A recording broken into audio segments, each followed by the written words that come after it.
en avoir eu plein la vue et les oreilles avec les spectaculaires concerts de Metallica, PNK, Musée Iron Maiden. Au cours des 2 dernières semaines, Québec a perdu la tête pour un chanteur seul avec sa guitare et son micro, mardi, au Centre Vidéotron. Étrange? Peut-être. Mais c'était Ed Sheeran. Le barde anglais venait à peine de poser le bout du pied sur scène que le Centre Vidéotron, où pas une place n'était libre, a explosé.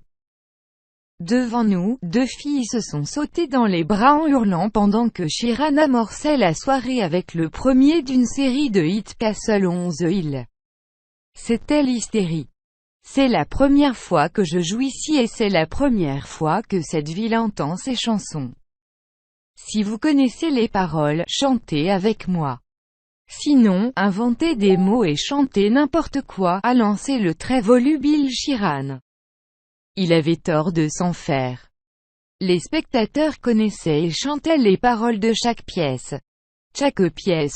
Et chacune se terminait dans le délire total. Ed Sheeran, qui a fait une large place aux pièces de son album Divided, a sans surprise enfilé les ballades, mais le rouquin a néanmoins offert un début de concert rythmé. Eraser, dans laquelle il rappe plus qu'il ne chante, The A-Team et dont on mit du pep dans l'amphithéâtre.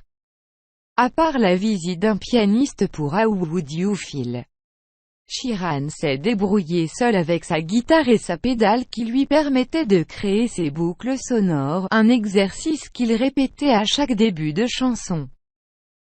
Derrière lui, une tour faite de multiples écrans a permis à ses admiratrices de le voir en 1, 2 ou 20 exemplaires, selon le bon vouloir de l'opérateur.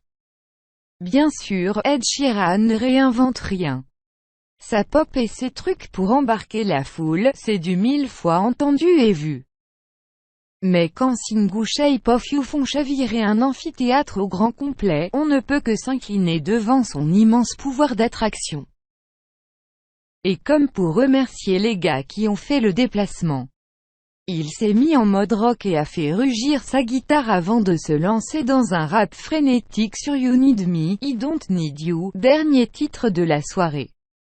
En fin de compte, tout le monde aura eu son moment Sheeran.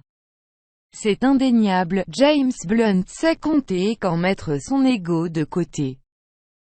La dernière fois qu'on l'a vu à Québec, il était la vedette de la soirée mais avait chanté devant seulement quelques milliers de spectateurs au Colisée. Mardi, il n'était qu'une première partie, mais 18 000 personnes ont pu entendre ses nouvelles compositions. Ce sont d'ailleurs les pièces de son petit dernier, The Afterlove, qui ont lancé son tour de chant. Les 5 titres au programme ont été reçus poliment. C'est surtout avec son humour et ses quelques phrases en français que le Britannique a installé l'ambiance. C'est un grand privilège que vous arriviez tôt pour m'écouter, a-t-il confié avant d'ajouter, dans la langue de Molière, SVP, et écoutez-moi. Sa prestation a pris son véritable envol quand la bombe You're Beautiful a retenti.